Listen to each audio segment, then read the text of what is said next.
Abang pun sudah kita minta. Ini ada prosesnya semuanya, Bang. Apa? Mana yang palsu? Mana yang palsu? Mana yang palsu? Tunjukkan dulu satu dulu. Ada sebuah perusahaan, dia memagar pintu masuk kami. Begitu saya tanya, saya halangi, dipukul sama preman-preman, dikawal sama Brimob.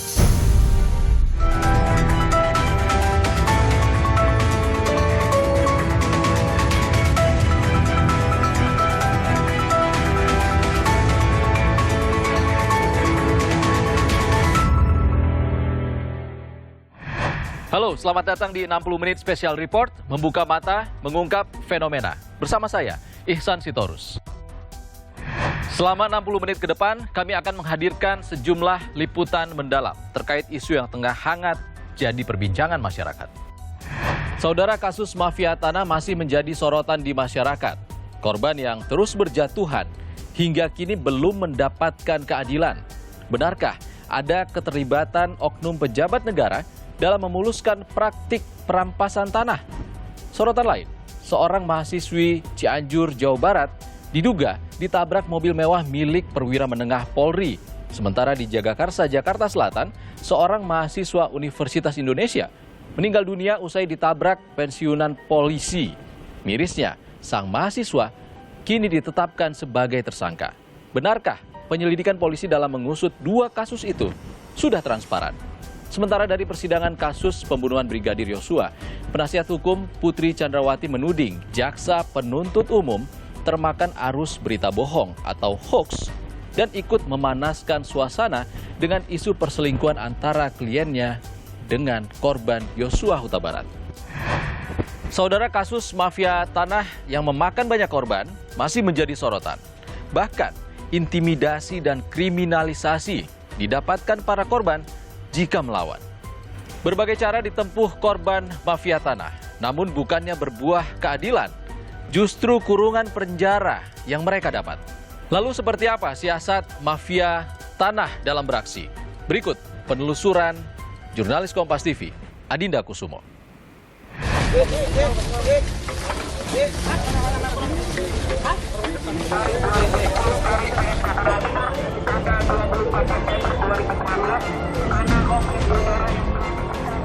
Manakala kita menangani masalah pertanahan, kita berurusan dengan mencari data, ini menjadi kesulitan-kesulitan tersendiri. Kasus mafia tanah di Indonesia semakin merajalela. Bertahun-tahun korban mencoba melawan, tapi hingga kini kasusnya urung diselesaikan. Intimidasi hingga kriminalisasi dialami korban kalau mencoba melawan mafia tanah. Lantas seberapa serius negara menggebuk mafia tanah? Mana yang kupalsukan? Semua keterangan sudah kita minta keterangan. Iya, Mak. Abang pun sudah kita minta. Ini ada prosesnya semuanya, Bang. Apa? Mana Kita yang juga palsu? nggak bisa Mana yang palsu? serta-merta. Mana yang palsu? Tunjukkan dulu satu dulu. Kita sudah minta berkali-kali. Mana yang palsu?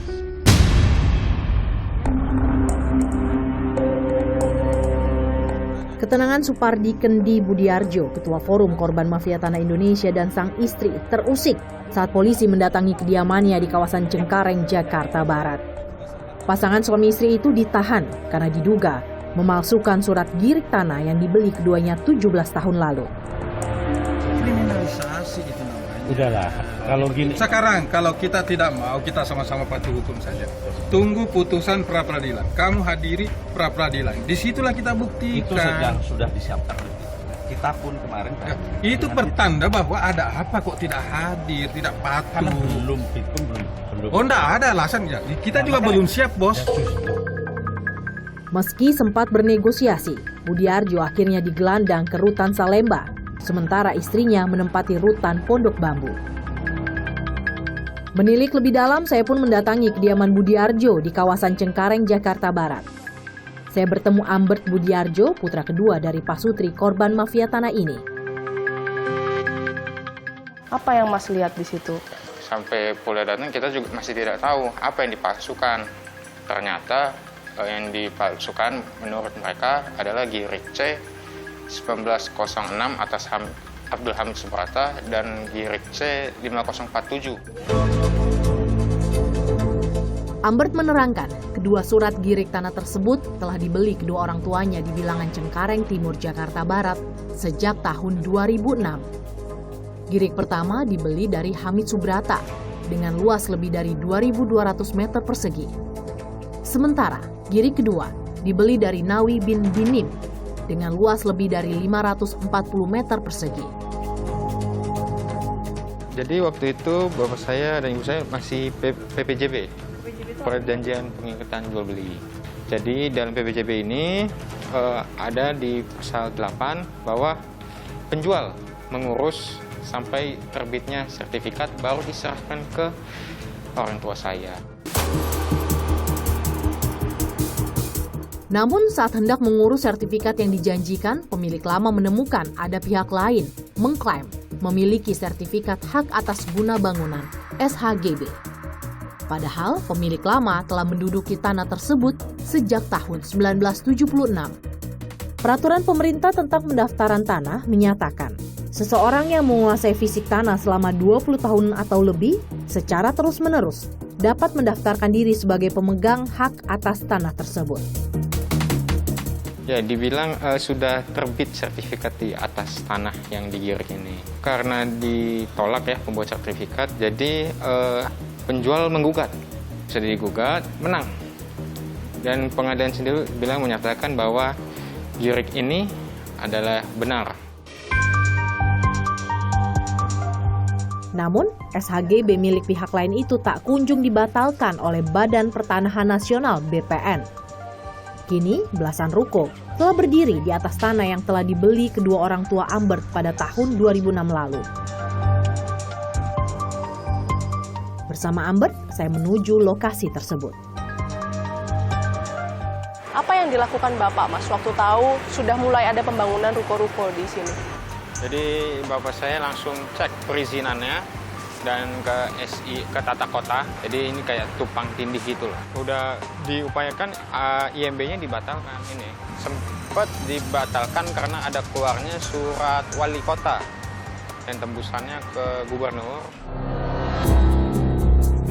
Pada tahun 2006, lokasi ini digunakan Supardi Kendi Budiarjo sebagai tempat usaha dan menempatkan 5 kontainer miliknya.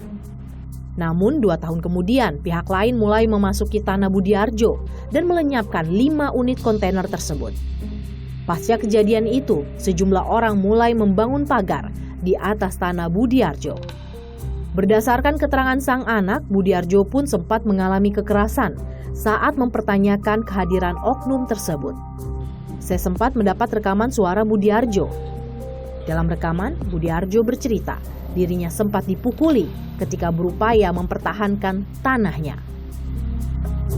Pada tahun 2010 ada sebuah perusahaan, dia memagar pintu masuk kami. Begitu saya tanya, saya halangi, dipukul sama preman-preman, dikawal sama Brimob. Ada fotonya. Saya tanya, apa dasarnya? Dia jawab ke kantor.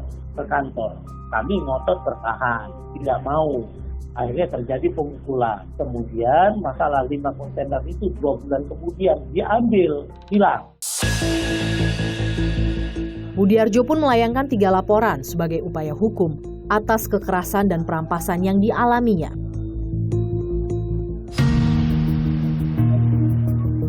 Tapi langkah hukum yang ditempuh Budiarjo tak berjalan mulus. Pasalnya, perusahaan yang mengklaim memiliki SHGB balik melaporkan Budiarjo dan istrinya ke Polda Metro Jaya pada 2018 lalu. Keduanya malah ditetapkan sebagai tersangka atas tuduhan pemalsuan dokumen pada Juli 2022. Budiarjo pun semakin sulit menuntut tindak lanjut laporan atas pemukulan dan pencurian kontainer miliknya. Karena ada tekanan dari petinggi, itu disampaikan salah satu petinggi ke saya, mohon maaf Mas, ini ada tekanan, aku kan harus perintah atasan. Sehingga 2021 pemukulan sampai sekarang nggak jelas.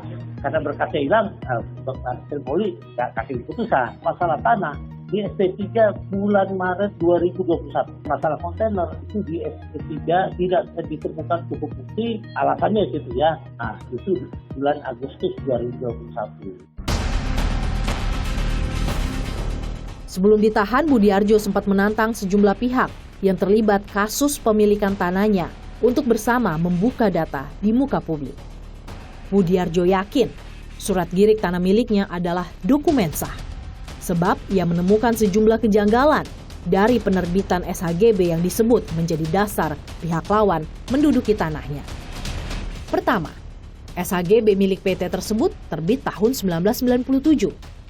Budiarjo menelusuri, perusahaan itu baru disahkan Kemenkumham 11 tahun kemudian.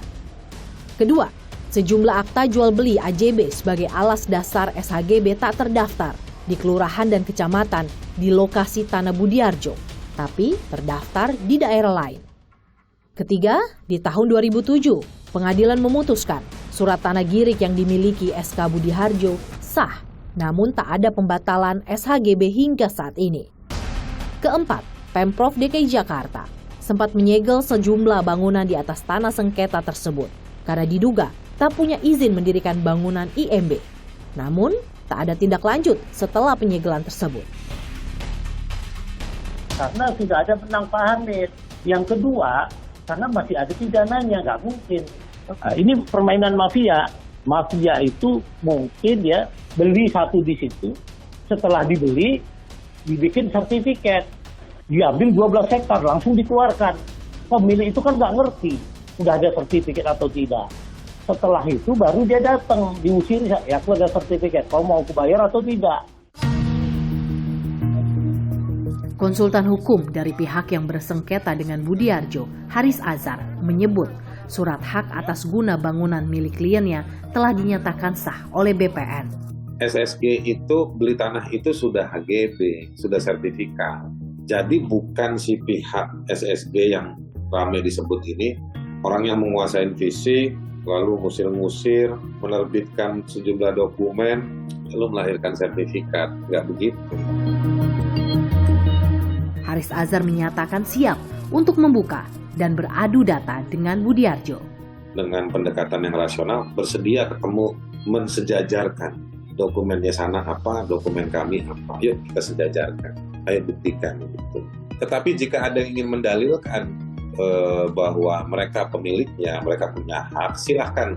Ini negara-negara hukum, selama menempuh cara-caranya silahkan aja. Akan tetapi caranya dan dokumennya juga harus tepat.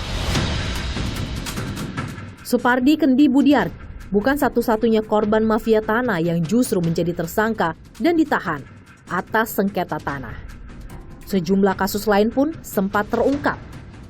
Tak hanya risiko kriminalisasi, korban mafia tanah rentan mengalami intimidasi saat berujung mempertahankan haknya.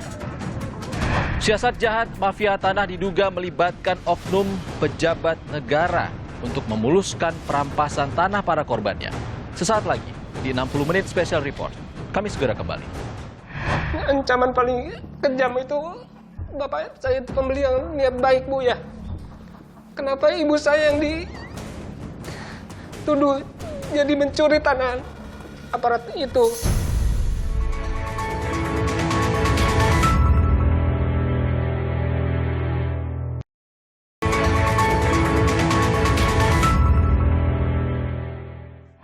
Saudara, masih bersama 60 Menit Special Report, membuka mata, mengungkap fenomena dugaan keterlibatan orang berkuasa hingga oknum pejabat negara membuat praktik mafia tanah sukar diberantas. Pemerintah bukannya berpangku tangan, Satgas Mafia Tanah telah dibentuk dari berbagai unsur. Namun, keterbatasan data diklaim membuat hasil penegakan hukum tidak maksimal. Saya sudah sampaikan ke Pak Menteri, Pak, udahlah. Jangan beri ampun yang namanya mafia tanah. Ini menyangkut hajat hidup orang banyak, yaitu rakyat. Kalau sudah menyangkut tanah itu, saling bunuh karena menyangkut hal yang sangat prinsip. Bak jatuh tertimpa tangga. Jubaida telah berjuang selama 27 tahun mempertahankan tanah miliknya. Namun kini ia terpaksa harus menelan pil pahit, ditetapkan sebagai tersangka mafia tanah. Berawal dari kasus sengketa dengan orang tak dikenal yang mengklaim tanahnya sejak tahun 1996 lalu. Jubaida sempat menggugat pihak tersebut ke pengadilan dan menang di tahun 2004. Namun di tahun 2017 kejadian nyaris serupa kembali terulang. Saat itu, Jubaida tengah mengurus ganti rugi pembangunan tol yang melewati sebagian tanah miliknya. gitu. Bagaimana awal Anda tahu ada yang tidak beres di sini? Nah, ini penggantian kedua kali nih yang tol Becakayu. Semua data-data dan valid legal itu milik saya. Nah, dari tingkat RT sampai tingkat BPN itu namanya Jubaidah.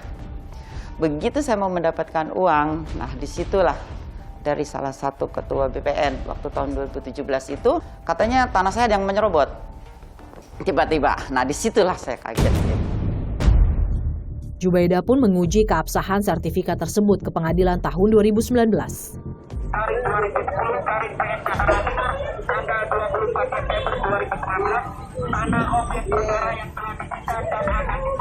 Namun di tengah prosesnya Jubaidah justru mengalami intimidasi.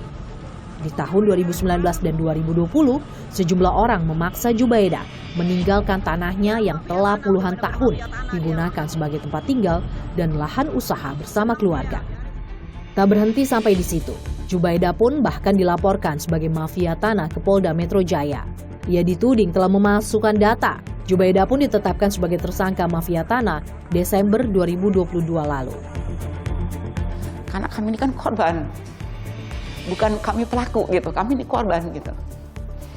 Lahan sudah tidak ada, pekerjaan juga saya sudah, ya dikatakan kita gimana ya, sampai kayaknya kita tuh nggak bisa berbicara, yang ada air mata kalau kita cerita hal itu. Perampasan tanah juga dialami Sutarman dan ayahnya, Rusli Wahyudi. Keluarganya kehilangan tanah seluas 2,5 hektar, diduga akibat tangan nakal oknum kelurahan setempat. Hal ini terungkap saat pihak lain menggugat ayah Sutarman atas tuduhan pemilikan surat tanah girik palsu tahun 1994 lalu. Pihak tersebut mengklaim telah memiliki sertifikat berdasarkan nomor girik yang ternyata sama dengan milik keluarga Sutarman. Padahal menurut Sutarman, surat girik tersebut tengah disimpan kelurahan sebagai syarat proses akta jual beli AJB untuk proses mendapatkan sertifikat tanah setahun sebelumnya. Kami bertanya berkali-kali bersurat, dijawab girik belum ditemukan. Kami mohon dikembalikan begitu, karena kami akan melakukan proses AJB sebagai aturannya. Nah, tapi pihak kelurahan selalu menjawab belum ditemukan. Pun saya sudah ditanya ke BPN, betul gak sih ada sertifikat atas dasar girik kami? Sama jawabannya, belum ditemukan. Bertahun-tahun, Sutarman berupaya mendesak kelurahan dan kecamatan menemukan surat girik tanahnya. Ia pun mondar-mandir ke kantor pertanahan setempat menelusuri surat girik untuk mengurus AJB dan sertifikat. Namun sayang, upaya Sutarman tak berbuah hasil. Akhirnya Sutarman menggugat pihak kecamatan ke Pengadilan Keterbukaan Informasi Publik KIP pada tahun 2019. Perintah dari pengadilan KIP itu menyatakan supaya kami diberikan keterangan bahwa girik kami itu masih ada di kelurahan dan belum pernah ada jual beli dan belum pernah ada pelepasan hak. Nah, pihak kecamatan itu menolak. Ternyata baru tahu saya bahwa pelepasan hak itu dilepaskan sebelum kami menyerahkan surat girik itu kepada pihak kelurahan. Indikasinya pasti ada permainan nih dari pihak kelurahan atau barangkali ada dari pihak oknum BPN. Pasca putusan pengadilan KIP 4 tahun lalu, Sutarman dan keluarga menghadapi jalan buntu. Sutarman hampir patah arang sebab kecamatan enggan mengabulkan putusan pengadilan KIP dan kantor pertanahan pun menutup pintu. Sejak sengketa tanah terjadi, ia dan keluarga terusir dari tanah yang mereka beli sejak lebih dari 20 tahun lalu. Sementara itu, Agusni pun tengah menghadapi risiko terusir dari tanah miliknya. Pada 2015 lalu, ia menerima surat dari oknum aparat negara untuk mengosongkan tanah seluas 2.000 meter milik keluarganya. Terpasang plang yang menyatakan bahwa tanah tersebut milik negara sejak 1958 silam. Padahal ayah Agusni telah mengantongi sertifikat tanah mereka tahun 2000 lalu dan secara terus-menerus bermukim di area tersebut. Yang saya pertanyakan, dasarnya apa? Oknum aparat negara itu memerintahkan pengosongan, tapi dia menutup diri bahwa itu ada di atasannya, ada di atasannya, ada di atasannya. Nah, saya itu sertifikat itu pembelian 1971 dari Tanah Adat. Berdasarkan itu akhirnya Bapak kami membuat sertifikat tahun 99. Artinya sertifikat kami udah lebih dari 20 tahun, Bu. Setahun pasca plang terpasang, keluarga Agusni melawan hingga berunjuk rasa menolak klaim oknum aparat negara. Namun selama proses, keluarganya justru dituding sebagai pencuri tanah negara.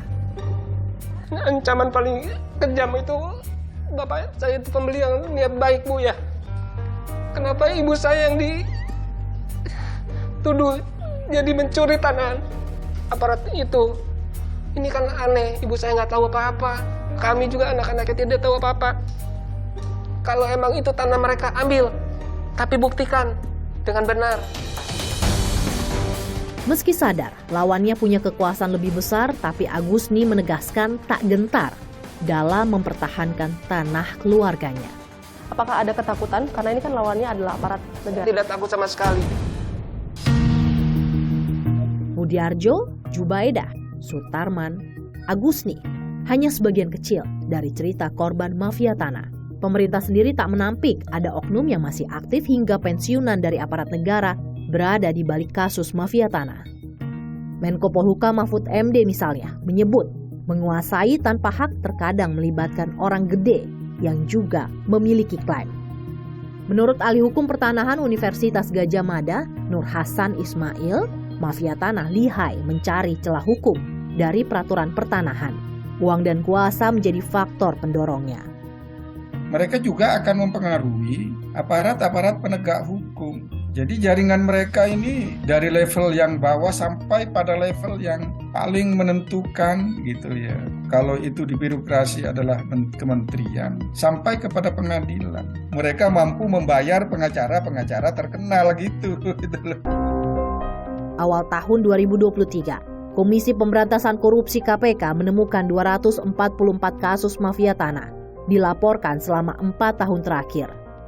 KPK mengungkap jaringan mafia tanah bekerja sistematis, melibatkan banyak pihak, dan kerap ditemukan campur tangan oknum negara menyalahgunakan kekuasaan. Kalau kita lihat pasti ada orang dalam, oknum BPN, pasti juga ada warga, gitu ya, entah siapapun itu, dan ada profesi, misalnya PPAT atau mitra-mitra BPN, gitu. Jadi selalu itu bersama-sama. Oknum di dalam itu pasti dia menerima gratifikasi atau suap, kan gitu kan. Jadi di situ korupsinya dari mafia pertanahan yang selama ini kita bahas.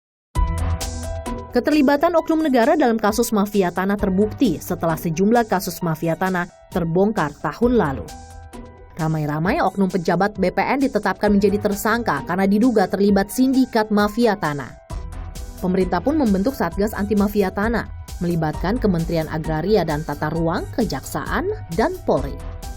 Panjang tahun 2022, Satgas Anti Mafia Tanah Bareskrim Polri menerima 807 laporan kasus mafia tanah. Dari angka tersebut, 169 kasus telah selesai hingga akhir 2022. Namun mengapa hanya 21% dari total laporan yang diselesaikan? Manakala kita menangani masalah pertanahan, kita berurusan dengan mencari data, ini menjadi kesulitan-kesulitan tersendiri. Khususnya bukan hanya di tingkat kita di Mabes Polri, sampai ke tingkat wilayah. Kami pada awal tahun ini akan mengevaluasi secara detail kira-kira apa yang menjadi kendala sehingga nantinya kita bisa menentukan kebijakan baik bentuk koordinasi. Sementara Kementerian ATR BPN menyebut telah menyelesaikan 54 dari 60 target kasus mafia tanah selama tahun 2022. 412 orang menjadi pelaku dari sejumlah kasus mafia tanah. Kementerian ATR BPN menyatakan digitalisasi menjadi salah satu upaya untuk mencegah oknum BPN terlibat dalam jaringan mafia tanah. Kita memangkas beberapa pelayanan di mana layanan tersebut dilaksanakan secara online, tidak harus datang ke kantor. Yang kedua, pengawasan secara ketat terhadap proses yang kita lakukan. Kemudian dalam rangka membawa efek jerah, kita juga menindak baik secara administrasi maupun secara pidana terhadap oknum-oknum Kementerian atau BPN. Sejak pertengahan tahun 2022, pemerintah melalui Kementerian ATR BPN menyediakan layanan hotline WhatsApp untuk menerima aduan kasus mafia tanah. Perbaikan sistem hingga semakin gencar mengejar sindikat mafia tanah tengah dilakukan pemerintah. Namun hal ini belum maksimal mendukung pemberantasan mafia tanah.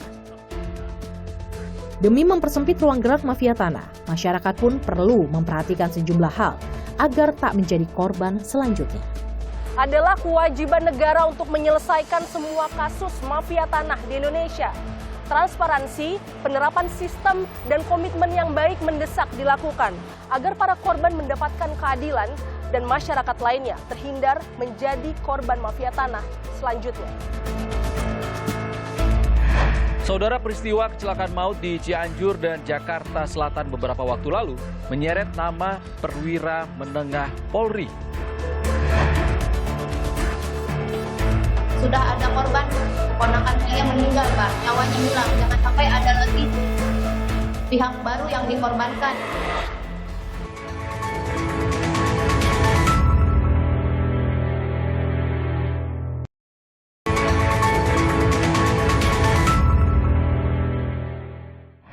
Masih bersama 60 Menit Special Report, membuka mata, mengungkap fenomena kasus tabrak lari yang menewaskan Selvi Amalia Nuraini, seorang mahasiswi Fakultas Hukum Universitas Surya Kencana Cianjur, masih menjadi sorotan masyarakat. Selvi diduga tewas ditabrak iring-iringan polisi di Jalan Raya Bandung menuju Cianjur. Sementara di Jagakarsa, Jakarta Selatan, seorang mahasiswa Universitas Indonesia, Hasya Atalah, juga tewas ditabrak mobil pensiunan perwira menengah Polri. Mirisnya, mahasiswa Universitas Indonesia tersebut ditetapkan sebagai tersangka. Lalu seperti apa sudut pandang penyelidikan polisi dalam mengusut kasus yang melibatkan anggota Polri itu? Sudah ada korban, keponakan saya meninggal, Pak. Nyawanya hilang. Jangan sampai ada lagi pihak baru yang dikorbankan, yang tidak bersalah, yang salah. Kasihan. Mereka kan orang kecil itu, tapi kan apalah kami, Mbak, kami sebagai masyarakat biasa, rakyat kecil, jangan banyak ditutup-tutupi, bekerjalah dengan sungguh-sungguh, Mbak. Saya harapannya begitu. Kasus tabrak lari yang menewaskan mahasiswi Fakultas Hukum Universitas Surya Kencana Cianjur, Selvi Amalia Nuraini, menjadi sorotan publik. Selvi diduga menjadi korban tabrak lari mobil iring-iringan polisi di Jalan Raya Bandung Cianjur, Jawa Barat pada 20 Januari lalu. Dari hasil penyelidikan keterangan beberapa saksi di lokasi dan CCTV, polisi menetapkan pengemudi sedan Audi hitam A6 Sugeng Guru Gautama sebagai tersangka tabrak lari Selvi Amalia. Kabid Humas Polda Jawa Barat Kombes Pol Ibrahim Tompo menyebut, polisi telah melakukan pemeriksaan scientific investigation yang menyimpulkan pengemudi Audi hitamlah yang melindas Selvi. Teknologis yang ditemukan oleh petugas di lapangan bahwa kendaraan sepeda motor ini sempat menabrak kendaraan di depannya, kemudian terjatuh dan kendaraannya terjatuh sebelah kiri dan pengemudinya terjatuh ke sebelah kanan, tetapi masih dalam jalur yang dilaluinya, artinya tidak melintas jalur. Kemudian pada saat setelah itu datanglah kendaraan Audi ini dan akhirnya melindas korban. Tapi dalam jalur yang melampaui jalur Audi tersebut, artinya berada pada jalur si korban tersebut. Berbeda dengan temuan polisi, Yudi Junaidi, kuasa hukum korban sekaligus tersangka Sugeng, menduga penabrak Selvi bukanlah kliennya, melainkan pengemudi Innova warna hitam yang ikut iringan polisi. Dugaan itu didasari investigasi independen yang melibatkan 4 saksi, 6 rekaman CCTV dan informasi warga. Menurut Yudi, pengemudi Innova hitam sempat ikut rombongan polisi dan berhenti di TKP pembunuhan berantai Wawon di Kabupaten Ciracas. Yudi menyebut telah menyampaikan temuannya kepada polisi, namun sayang tak ada tindak lanjut dari pihak terkait. Sementara itu, tersangka Sugeng menceritakan peristiwa kecelakaan yang mengakibatkan Selvi meninggal dunia. Sugeng membantah menabrak Selvi. Ia mengaku melihat Selvi oleng dari jarak 2 mobil di belakang. Karena merasa bertanggung jawab sedang membawa majikannya, istri seorang anggota perwira polisi dan 2 penumpang lain, Sugeng pun berbelok ke kiri untuk menghindar. Sangka warga di situ mungkin karena saya memelankan mobil, bukan saya berhenti, saya memelankan kecepatan karena saya di bawah 40-30 kecepatan saat itu. Karena kondisi di TKP memang ramai dan padat, macet lah. Saya pelan, jarak sekitar kurang lebih di atas 1 km, tiba-tiba sebelah ini warga banyak mengejar. Karena saya merasa saya membawa bos, majikan saya, dan ada anak kecil di dalam. Saya kooperatif, saya berhenti ke pinggir, saya parkirkan mobil, saya refleks ambil handphone, saya rekam video truk, saya turun dari kendaraan. Orang tersebut langsung marah-marah dan menuduh sayalah pelakunya. Itu katanya, Pak, helmnya hancur, Bapak harus tanggung jawab, bla bla segala macam lah. Saya terangkan, Pak, Bapak-bapak semua, ini mobil yang saya kemudikan adalah mobil sedan jenis Audi. Ceper, Pak, rendah banget. Kita cek dulu deh, apakah betul yang Bapak tuduhkan kepada saya penabrak si korban. Bapak cek dulu, semua dicek, Pak. Pengejar ini meminta maaf bahwa maaf, Pak, saya salah paham, saya salah kejar mobil, silakan lanjutkan perjalanan. Karena saya merasa memang saya tidak melakukan penabrakan, saya berjalan seperti biasa. Tersangka Sugeng mengaku mobil Audi yang dikemudikannya memang ikut menebeng iring-iringan polisi, namun sudah seizin suami majikannya. Namun polisi setempat membantah mobil Audi yang dikendarai Sugeng adalah bagian dari iring-iringan polisi. Setelah diusut, majikan Sugeng yang juga penumpang dalam mobil Audi hitam tersebut merupakan istri kedua Kompol Dwi Yuniar Mukti, Kanit di Treskrimum Polda Metro Jaya. Kini Kompol Dwi dimutasi ke Yanma Polda Metro Jaya dan dilakukan penempatan khusus atas pelanggaran kode etik Polri. Pelanggaran kode etik profesi Polri berupa menurunkan citra Polri. Pasal 5 ayat 1 huruf B dan etika kepribadian berupa melakukan perbuatan perselingkuhan pada pasal 13 huruf F Peraturan Kapolri nomor 7 tahun 2022. Keluarga Selvi pun menuntut kejujuran polisi dalam mengusut pelaku penabrak yang diduga adalah pengendara mobil lainnya. Kemungkinan besar ada mobil lain, Mbak, ada mobil lain. Ada mobil lain, makanya kami berharap ini setransparan mungkin lah dibantu. Kasihan kalau sudah ada korban, keponakan saya meninggal, Mbak, nyawanya hilang. Jangan sampai ada lagi pihak baru yang dikorbankan, yang tidak bersalah, yang salah. Kasihan. Mereka kan orang kecil itu, tapi kan apalah kami, Mbak, kami sebagai masyarakat biasa, rakyat kecil, jangan banyak ditutup-tutupi, bekerjalah dengan sungguh-sungguh, Mbak. Saya harapannya begitu. Kecelakaan lalu lintas yang melibatkan anggota polisi juga menimpa Muhammad Hasya Atalasya Putra, mahasiswa Universitas Indonesia. Ia tewas dalam kecelakaan yang melibatkan purnawirawan polisi di jalan kawasan Srengseng Sawah, Jagakarsa, Jakarta Selatan. Pria berusia 17 tahun tersebut meninggal ditabrak mobil pensiunan polisi Eko Setio Budi Wahono pada 6 Oktober lalu. Mirisnya, almarhum Hasya justru ditetapkan sebagai tersangka.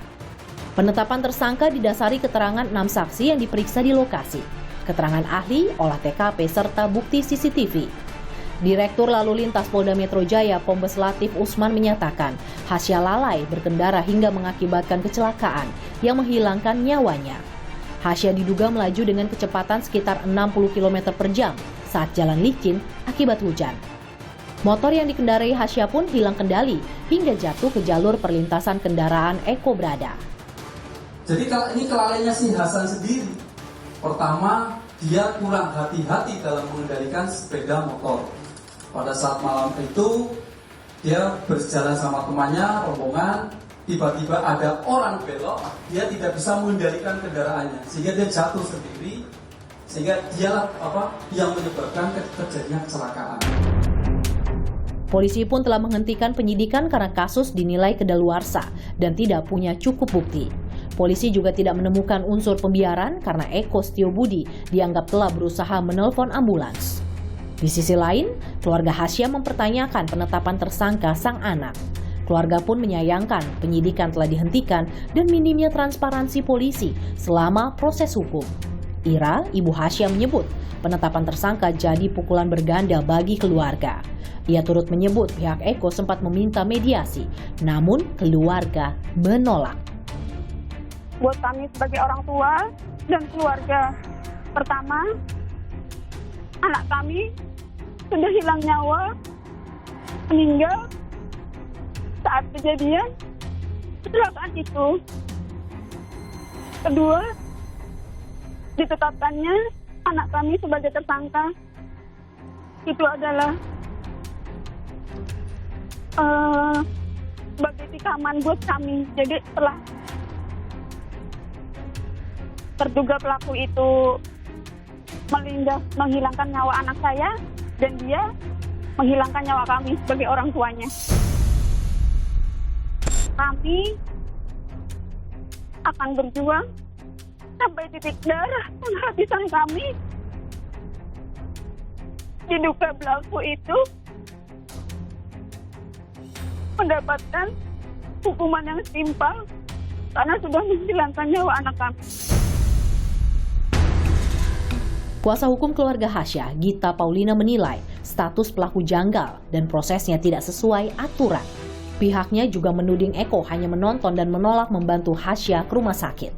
Tak hanya itu, Gita turut menyoroti penggunaan pasal 310 ayat 4 Undang-Undang Lalu Lintas dan Angkutan Jalan.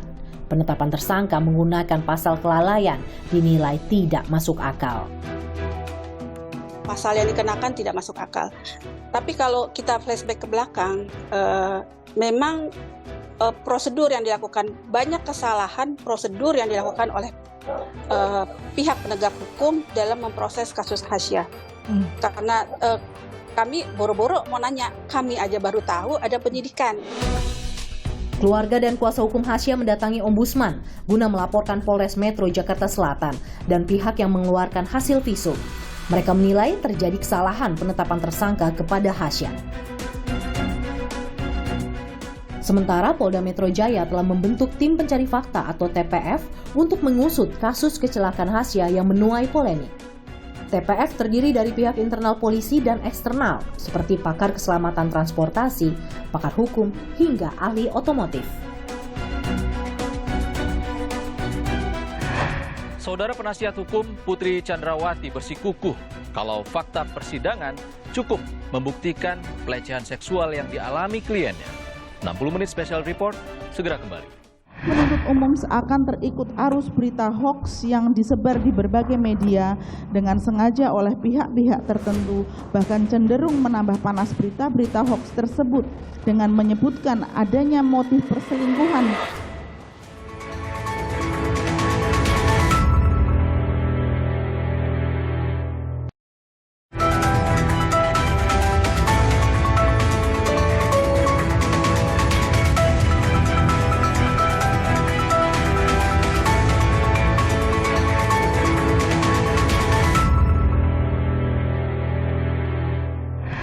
Saudara penasihat hukum Putri Chandrawati dalam dupliknya menyebut kalau pernyataan ahli di persidangan cukup membuktikan adanya kekerasan seksual yang dialami kliennya. Penasihat hukum Putri Chandrawati pun menuding jaksa penuntut umum termakan hoaks atau berita bohong dan memanaskan suasana dengan isu perselingkuhan antara Brigadir Yosua dan Putri Chandrawati.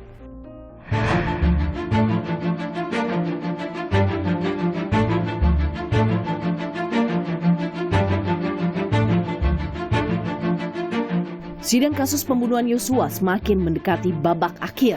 Kelima terdakwa, Ferdi Sambo, Putri Chandrawati, Richard Eliezer, Ricky Rizal, dan Kuat Ma'ruf melancarkan upaya akhir lolos dari tuntutan jaksa. Dalam dupliknya Kamis lalu, penasihat hukum Putri Chandrawati berusaha meyakinkan hakim dugaan pelecehan seksual yang dilakukan Yosua terbukti di persidangan. Adapun 4 jenis alat bukti yang membuktikan terjadinya kekerasan seksual pada terdakwa adalah sebagai berikut. 1.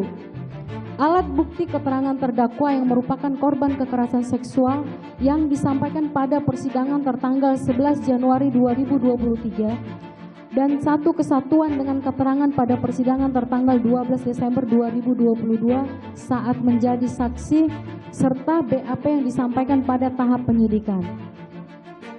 Terdakwa memberikan keterangan bahwa korban masuk ke dalam kamar terdakwa di kediaman Magelang pada tanggal 7 Juli 2022 sore, melakukan pemerkosaan, penganiayaan, dan ancaman akan dibunuh jika menyampaikan kejadian informasi tersebut pada suaminya saudara Ferdi Sambo.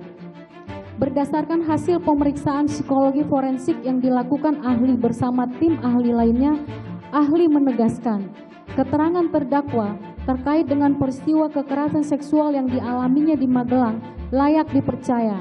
3. Alat bukti surat, yaitu berupa laporan hasil pemeriksaan psikologi forensik. 4.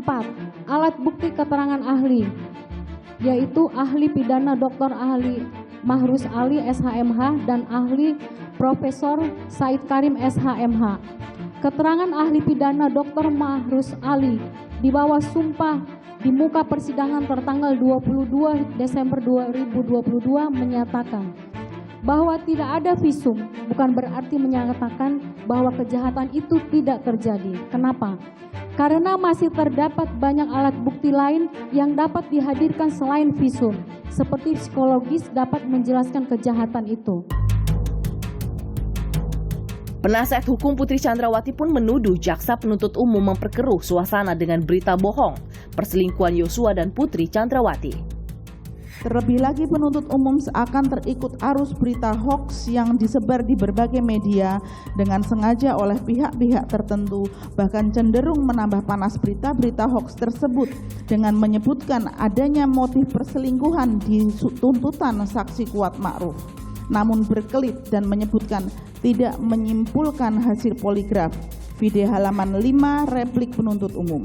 Perbuatan penuntut umum yang membuat kesimpulan yang bersifat asumtif inilah yang menjadi suatu keberatan yang wajar disampaikan oleh terdakwa dalam pledoi pribadinya. Sang justice kolaborator Richard Eliezer pun melalui penasihat hukumnya turut menyampaikan duplik. Penasihat hukum Eliezer kembali mengungkap relasi kuasa dan tekanan yang diterima Eliezer dari Ferdi Sambo yang saat itu menjabat Kadif Propam Polri. Dan perkataan yang keluar dari saksi Ferdi Sambo adalah bukan diminta, melainkan diperintah untuk menembak korban almarhum Nofriansah Yosua Huta Barat. Bahwa tekanan psikis kepada terdakwa adalah nyata. Setelah menerima perintah saksi Ferdi Sambo mulai dari Serumah Saguling hingga TKP Rumah Dinas Duren 3 nomor 46, merasa takut, panik lalu berdoa dengan kata-kata, "Tuhan, kalau bisa Tuhan, ubahkan pikiran Pak Ferdi Sambo. Ubahkan pikirannya Tuhan, biar tidak jadi menembak Yosua. Karena saya takut, saya tidak tahu harus cerita ke siapa lagi Tuhan." Penasihat hukum Eliezer pun menuduh jaksa penuntut umum tidak mengindahkan kejujuran yang telah disampaikan Eliezer dalam kasus pembunuhan Yosua. Bahwa penuntut umum dalam surat tuntutan tertanggal 18 Januari 2023 ternyata telah mengakui bahwa terdakwa Richard Eliezer Pudiang Lumiu merupakan saksi pelaku yang bekerja sama untuk mengungkap tindak pidana yang didakwakan. Bahkan penuntut umum begitu memuji kejujuran dan konsistensi terdakwa sebagai saksi pelaku yang bekerja sama dengan penegak hukum, di mana kejujuran dan konsistensi itu juga telah diuji dan dijustifikasi oleh LPSK sebagai lembaga negara yang resmi berdasarkan undang-undang dengan ditetapkannya terdakwa sebagai justice collaborator. Namun ternyata sikap penuntut umum itu senyatanya tidak mencerminkan hal-hal tersebut, bahkan menuntut terdakwa Richard Eliezer Pudiang Lumiu dengan pidana 12 tahun penjara. Sedangkan pelaku atau terdakwa lainnya yaitu Ricky Rizal Wibowo, Kuat Ma'ruf, dan Putri Chandrawati malah dituntut jauh lebih rendah, yakni 8 tahun pidana penjara, sehingga menimbulkan presiden yang buruk bagi saksi pelaku yang bekerja sama atau justice collaborator di waktu yang akan datang dan siapapun yang bersedia berkata jujur untuk mengungkapkan suatu peristiwa pidana. Sebelumnya, Selasa lalu, penasihat hukum Ferdi Sambo juga telah menyampaikan duplik.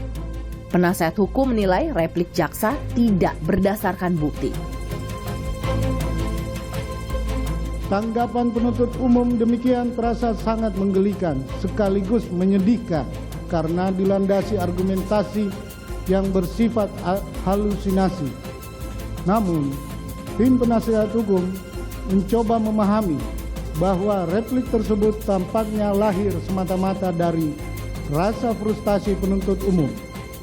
Penuntut umum terlihat frustasi karena semua dalil tuntutannya terbantahkan dan sialnya lagi di saat bersamaan tidak mempunyai bukti dan dalil yang cukup untuk menutupinya.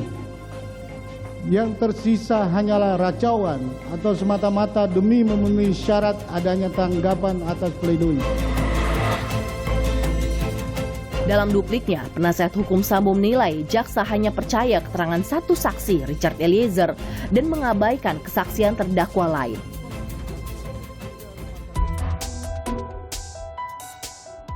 Tak hanya Sambo, penasihat hukum Kuatma'ruf dan Ricky Rizal juga menyampaikan duplik. Penasihat hukum Kuatma'ruf menilai jaksa tak mampu membuktikan keterlibatan Kuat dalam kasus pembunuhan berencana Yosua. Alasan terdakwa Kuatma'ruf membawa pisau dapur semata-mata hanya untuk melindungi diri dan bukan untuk mempersiapkan pelaksanaan pembunuhan di rumah Duren 3 nomor 46.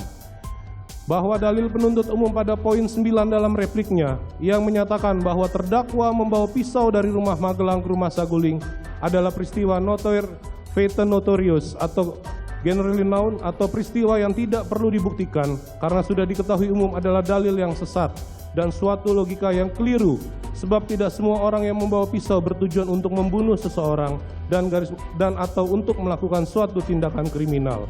Pertanyaan sederhana, apakah setiap orang yang membawa pisau diyakini akan melakukan pembunuhan? Sepertinya hanya penuntut umum yang mempunyai kesimpulan seperti itu.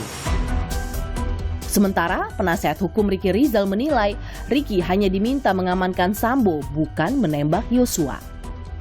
Obrolan terdakwa bersama saksi Ferdi Sambo di lantai 3 rumah Saguling adalah bersifat pertanyaan dan bukan perintah, serta secara tegas dan lugas terdakwa Ricky Rizal Wibowo telah menolak. Adapun kalimat tersebut bermuatan mengenai mengamankan dan backup saksi Ferdi Sambo serta untuk menembak korban Nofriansah Yosua Huta Barat jika korban melawan. Tanpa dijelaskan oleh Ferdi Sambo perbuatan dimaksud akan dilakukan kapan dan di mana. Kini, penentuan nasib kelima terdakwa pembunuhan Yosua berada di tangan majelis hakim. Ferdi Sambo akan menghadapi vonis hakim bersama sang istri Putri Chandrawati Senin 13 Februari mendatang. Disusul terdakwa Ricky Rizal dan Kuatma'ruf pada Selasa 14 Februari. Sementara sang justice kolaborator Richard Eliezer akan menjalani sidang putusan secara terpisah Rabu 15 Februari. Tak terasa 60 menit sudah kami membuka mata mengungkap fenomena dengan liputan yang kami sajikan untuk Anda. Saatnya kami undur diri. Saya Ihsan Sitorus. Terima kasih. Sampai jumpa.